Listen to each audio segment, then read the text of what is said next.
Hello, it's Tony Ann here, sitting under the Bodhi tree, but it's not really a Bodhi tree. It possibly is a poinciana, maybe. But with my beautiful friend, Katie G. Hello. And so we were just having fat chats, and we just thought that I'm just trying to get you more in the picture, but I'm not quite sure how to do it. There we go. Yay! We have to cuddle. Yeah. So we are scooching in here very, very late. Well, very late, 20 minutes late. But, we had to race here from our secret location. Katie G flown in just for this live stream. All the way from Sydney. All the way from Sydney. Flown in by our sponsor who's lying over there on the couch.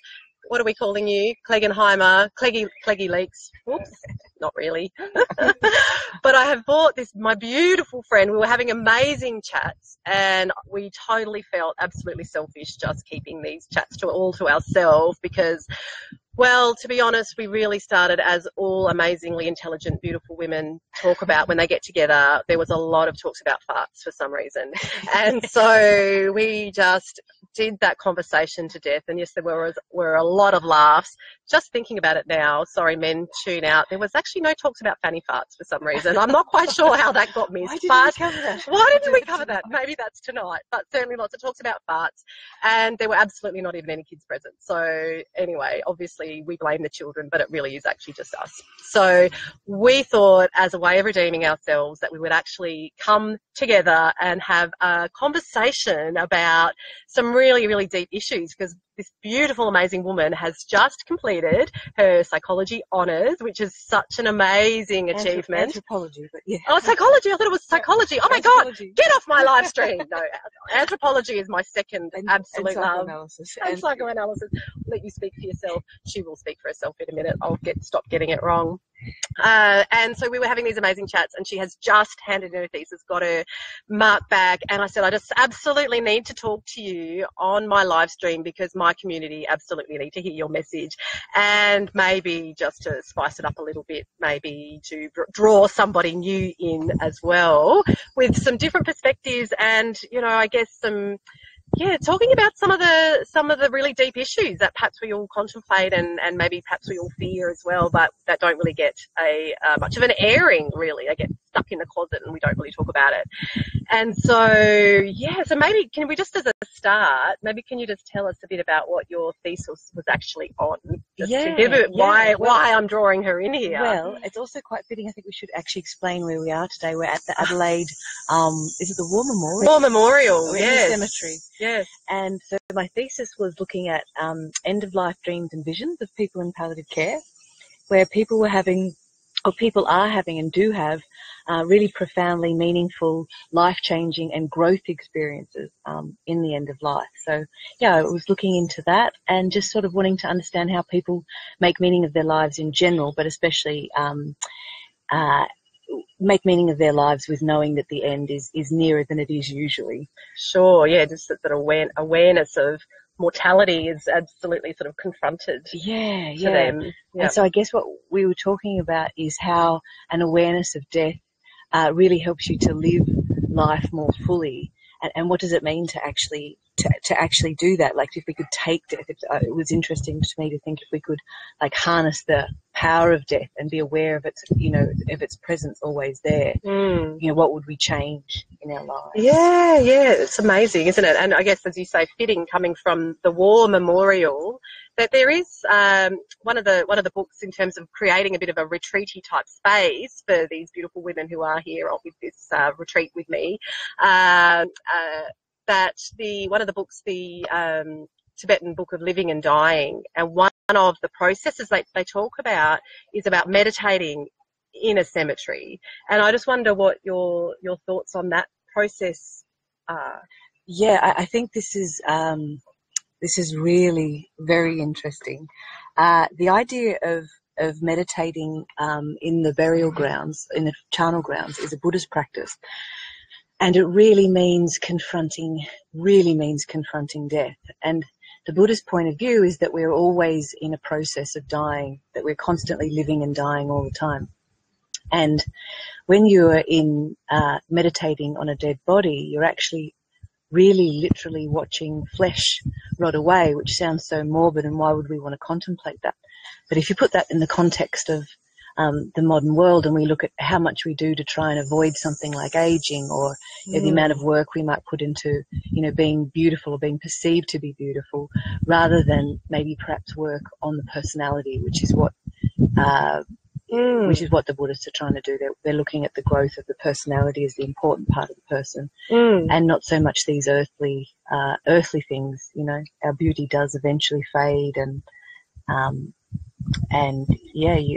our bodily selves won't be here. So how would you like to live your life, knowing that? And it sounds like that you're saying that it's the development of the personality, that's the self. Yeah, and that's how Jung saw it. Jung saw death as the absolute meaning and the goal of life. I think even Freud saw that, and people have interpreted it as morbid, but that's the completion of the personality. So if we live in each moment with the idea that we're working on, personality, it forces us to confront things, including like the uglier parts of ourselves.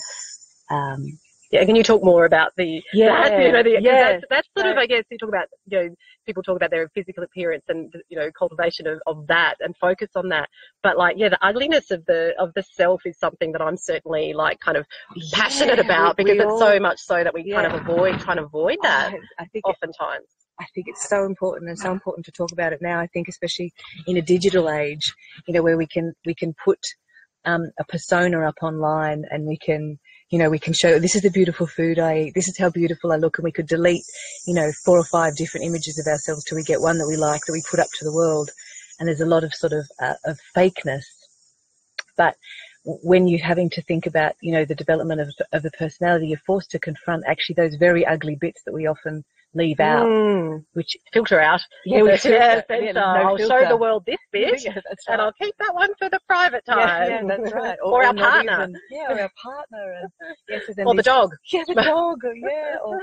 Very, very. We all have very, very, and especially for growth, we have very ugly, embarrassing, parts of ourselves to come to terms with. And a culture that embraces death, or could think about death and doesn't deny it like we tend to in the West, means that we, are forced to look inwards at those bits and to have mini deaths during the day, or to die. Like, our ego isn't the most important thing. There's, people around us, and we need to learn things, and we need to be embarrassed, and we have periods of shame, and there's or pride. My one big one's pride, or feeling like I'm, sanctimonious and right, and everybody should live like me. I should have robes. You put on some sort of pedestal. That's right. Where's my pedestal? But of course, in order to live in that good way, we have to, sometimes learn from others. Obviously we learn so much from children. They humble us. Absolutely. It's certainly a draw that I have every single day, is that I'm learning from my kids all the time. Yeah. And so I just love that idea there about the sort of the mini deaths throughout the day, and I guess how that equates to kind of the evolution then of the personality, or the evolution of the ego, and whether you can talk more about that, because that's fascinating. So the framework that I took to look at these end-of-life existences was looking at Carl Jung's idea of the self and the ego. And so the self being, I guess, in some ways the totality of our circumstances, conscious and unconscious.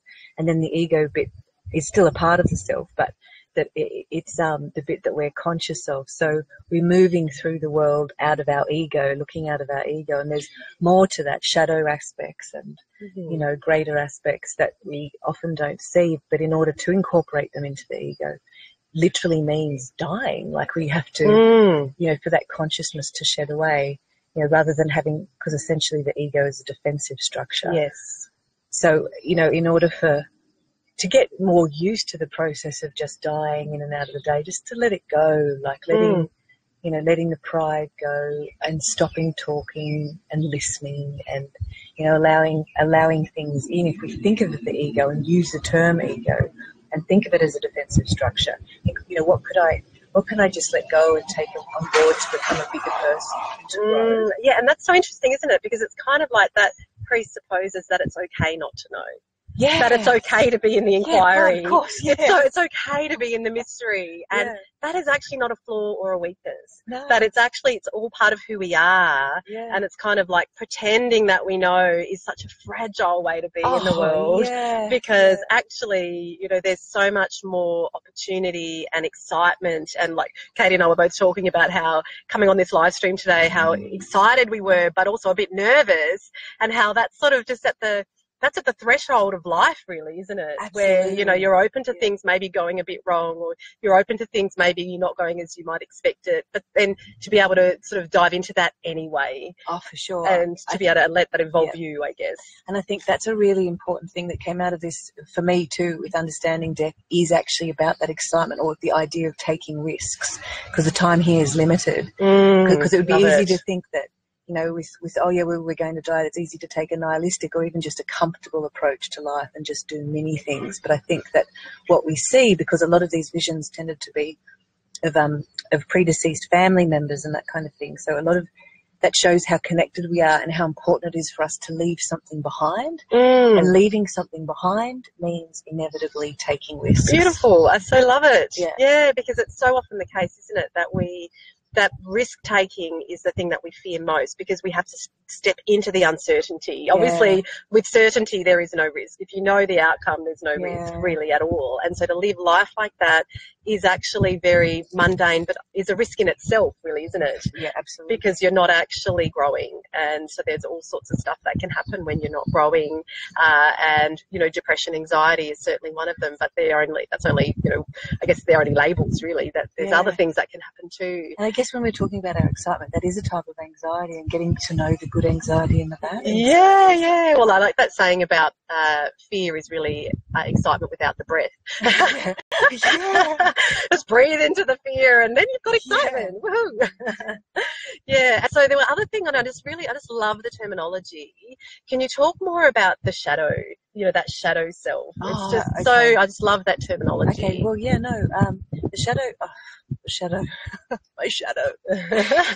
but the shadow is great to talk about in relation to death, because one of the things that had been coming out of palliative care research was that what was making an agitated death is circumstances where people had unresolved issues, and, you know, unresolved issues are invariably with other people. And I think that a lot of our shadow comes out as stuff that is to do with other people, obviously with ourselves, but often it comes out in relation, you know, to other people. So with death as the goal, you have to confront this shadow, because you know, if you're being pride or think, I don't need anybody, for instance, or, you know, I don't need to have people around, I don't need to make these kind of concessions for other people, then you're heading, you know, ultimately for a really lonely death. So I guess the shadow is the ugly bits of ourselves that we often don't want them to, that we often project onto other people and say we don't like other people, or, you know, we despise this person, or we despise this circumstance. And I guess death helps uncover it, but obviously it's there all the time in our life. But one of the things I would say with beginning shadow work is just to look when you're having those extreme feelings and it's almost above the circumstances of just despising someone, or, you know, extreme anger or just disgust in relation to someone, to have serious meditation about what that means for you and for your own personality. And it's hard, like, it's really ugly. Absolutely, it's so ugly. And then we don't like to admit that. Like, there's an ugliness to all of us that we don't like to admit, and we like to keep it hidden. And jealousy. Yeah, all the baser level of emotion and experience that we all have, but we never like to admit, because we kind of think, oh, I like to be my higher person, or like the sanctimonious. I love that. Yes, because it is. We all have this sanctimonious part of ourselves where, you know, we're kind of, I would never have. I would never. If only if she did it like I would, she wouldn't have these problems. And competitiveness is another one. Like, you know, when you're out there and the goal isn't even your own, you know, self-development, it's to compete against somebody else and to annihilate them. Yes. And I love that, just to draw that in, I guess, and this idea of what you're saying, this sense of we are co-creating each other. Always. And that is what the end of life dreams and showed, is that we are actually made up of each other. Yeah. That's what we've always known, It's such an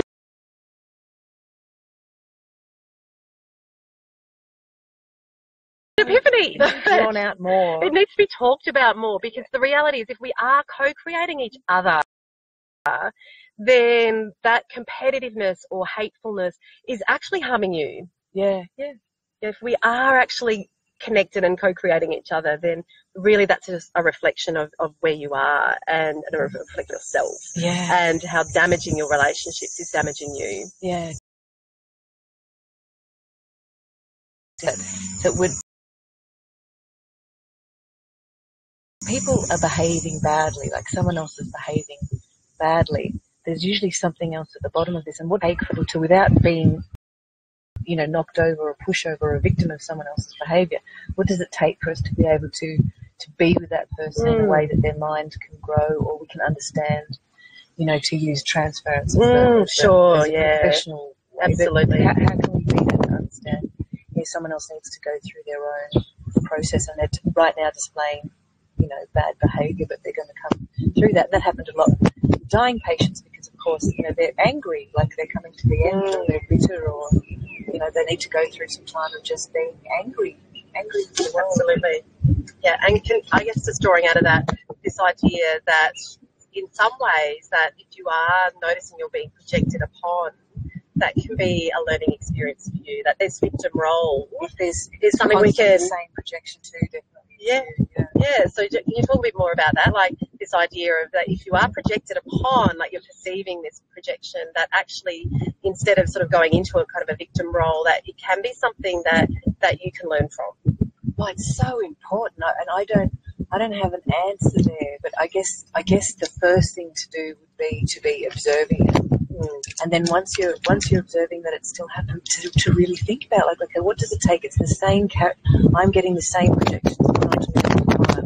What does it take for me to do something different? Because often there's a temptation just to, abort those friendships or to abort that. Well, certainly that's how I experience in my own life, but there needs to be a connecting way of going through that and allowing a new self to emerge, or the real self to emerge in the face of those projections. Because obviously if it's continuing to be projected onto you, that is actually part of you, a little part of you, one that you need to work on. Yeah, and so that triggering can be sort of inviting in an insight. Yeah. Reflection, contemplation. Yeah. It's tricky though. We're on new ground. This is where the conversation should be. Yeah, it's so true. It's exciting though, isn't it? It's sort of at the edge, because this is stuff that we are still learning about, isn't it, really? And that's the evolution of the self, but it's an evolution of our understanding of humanity as well, isn't it? Of us to be living a human experience in a way that can be harmonious within ourselves and within relationships. That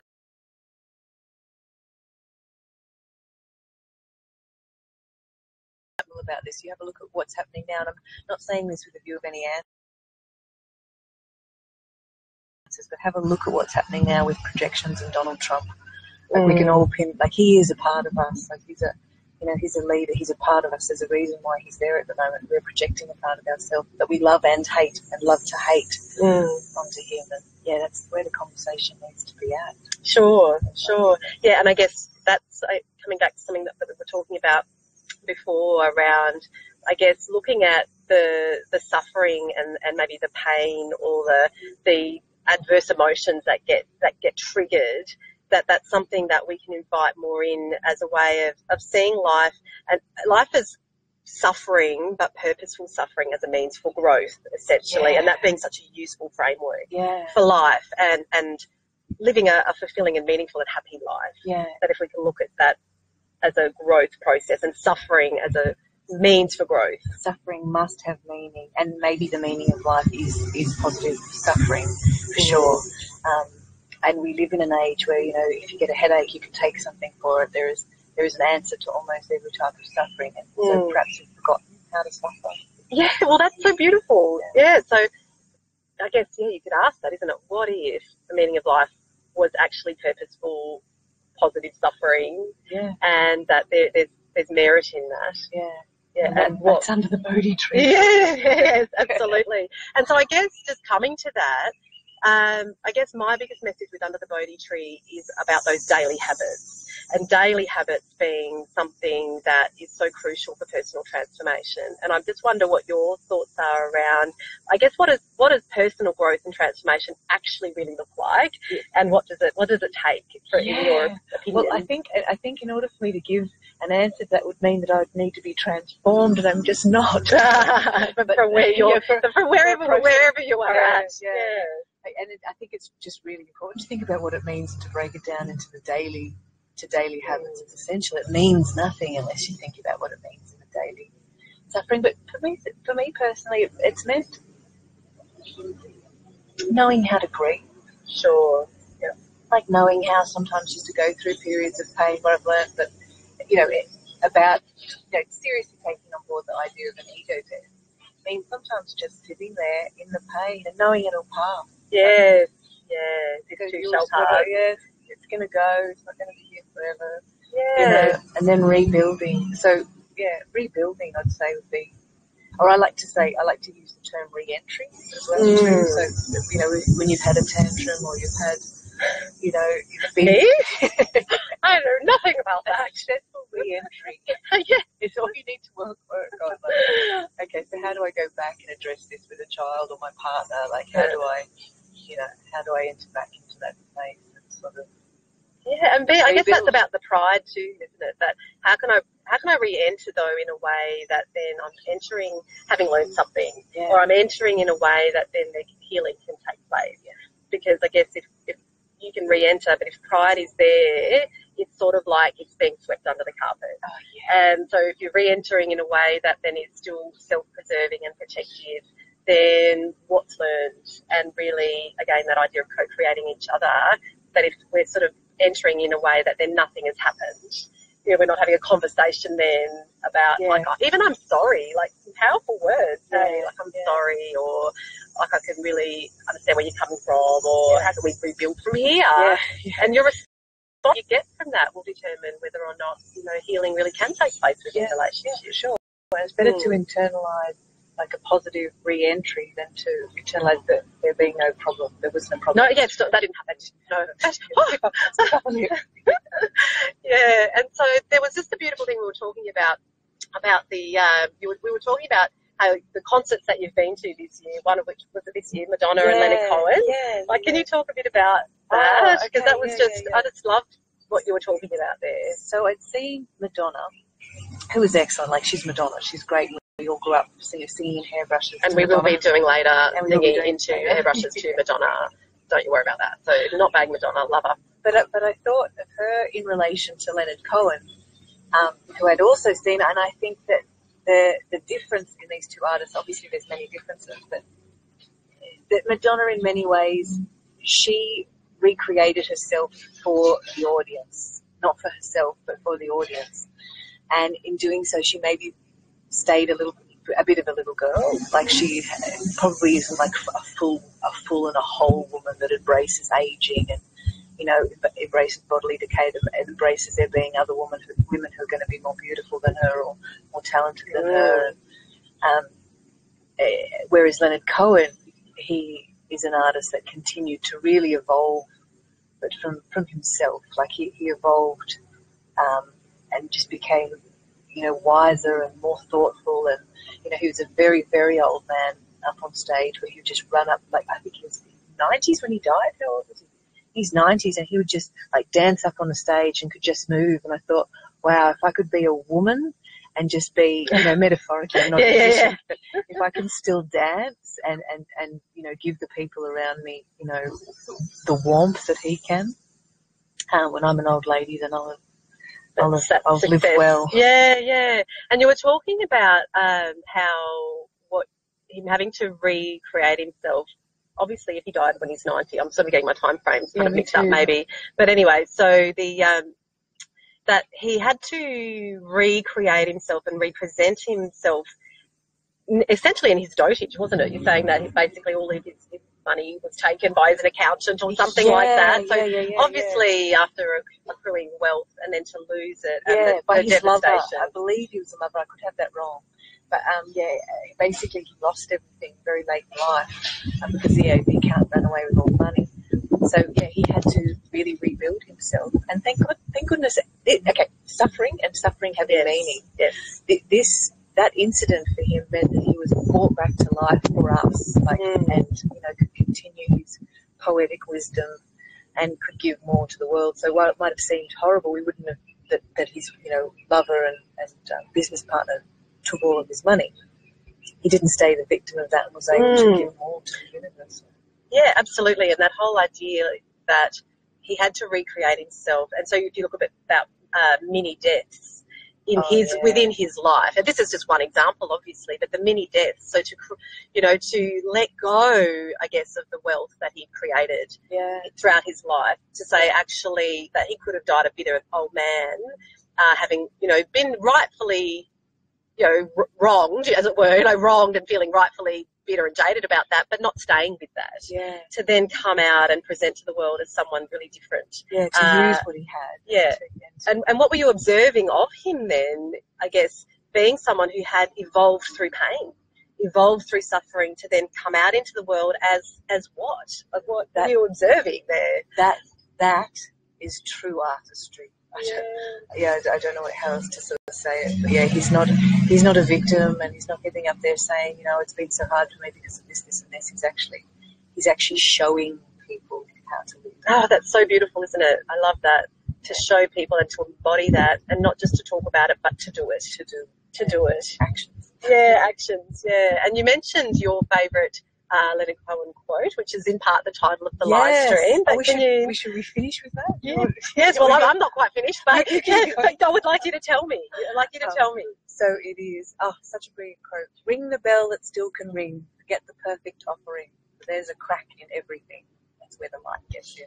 Yeah, so good, isn't it? And so that it is, I guess, it's a lovely way to start to close off. But that the cracks is where the light gets in. So if we stay bound and stuck, then there is no room for the light. And that's such a challenging thing, because none of us want to be cracked. Really, none of us want that. And we want to maintain composure, and we want to kind of feel like we are in control. But it's actually, that's beautiful, isn't it? Where the cracks are where the light get in. And that's where, if we look at the light being, the warmth and the growth, that allow also for the us. Pain, like the crack is the break, it's the broken bit. So if we go into there, into the ugly bits, into where we're damaged. Yeah. I think that's where we find the real soil, rich soil for growth. Yeah. To mix metaphors. Absolutely. Why not? We're artists too. And so just the last thing, because just as a little bit of a promo for my latest offering, which is my laser coaching. And we were having a little bit of a laugh. And what is it if you can't laugh at yourself, really? And so these guys were bagging me out a little bit last night and laughing and delighting in my laser coaching. And I just loved your take on it, which was sort of like the laser coaching really being there to get in and get it off me. Get rid of all the things unwanted hair, which is like a symbol of our nature. Just take it off. Take it off with a laser. Or the tattoo, which was the shameful thing you did when you were younger, and you regret, so you laser it off. You laser it off. That's right. So all of the tattoos that are on your heart and your soul, and all the unwanted hair and all the ugliness that you just want to laser out of there. Get it off me. The laser coaching that's what that's really all about. So, to be able to get to the heart of the issue, really to get in through those cracks, is really what that laser coaching is about. And it's such a transformational process that it's guided, structured, it's with intention to be able to get to the heart of the issue, to draw out the goodness out of the suffering, which is really, I guess, the whole topic of our conversation today is how do we How do we actually grow through pain and suffering, learn from it to be able to launch ourselves off into such a different future? And it's only through understanding those things that have caused us damage and harm can we actually have what we would say is that post-traumatic growth, if you like, that post-traumatic resilience. And even if it's not trauma, it's when, I guess, relationships ending and losing your money or whatever, they are all traumas, if you like, if we look at traumas in the, the broadest sense of the word. But that we can actually learn from those things and to be able to launch off into a completely different future. And, Leonard Cohen's such a beautiful example of that, where, no one wants to lose their worldly, earnings at such a late age, but that, that process of growth is such a lifelong thing. And so really that laser coaching is about, lasering off the deep shames and the regrets and all the rest of it, so that you can grow and just be the person that you want to be, and do the things that you want to do with your life. And so just so powerful. And for me, it is it's a daily commitment. Like, I still to this day invest in my personal growth. And I would say, yes, I absolutely am first to admit that I'm always learning and there's always more that I can know. At the same time, we absolutely need to be committing to that every single day, because it's not something that you do and it's done. It's something that we do consistently. It's a way of being in the world which says, hey, I'm open to learning. I'm open to learning about myself and about our shadow and about, the mistakes or whatever it is, so that I can actually launch myself off into a life by design. And that's sort of something that comes through really strongly for me, that, a life by design, that it's not a life that has happened to you. It's not the wounds that have happened that create you, that you can harness the power of all of the things that have ever happened to you to create a life by design. And how beautiful is that? And that is what the laser coaching is all about. So if you are all about life by design and the time is right for you, then contact me, private message me, email me that's on the website, but private message me on Facebook is the easiest, I would say. If you're ready to make that change and ready to launch yourself off to, I guess we are coming up to the end of the year, launch yourself off into a different 2018, letting go of the baggage and really, on a powerful front foot, then contact me and I'm ready to work with you. So thank you to my beautiful friend, and we are convincing her to come to Darwin, so we don't have to fly her up here to live stream. And so I just really hope that, she will do that, and then we can have more of her infinite wisdom. It's such a delight to share my space with you. Thank you. I love what you're doing here. Yeah, thank you. And it's so nice to have someone here with me under the Bodhi tree. So, beautiful. Thanks, everybody. I'll talk to you very soon.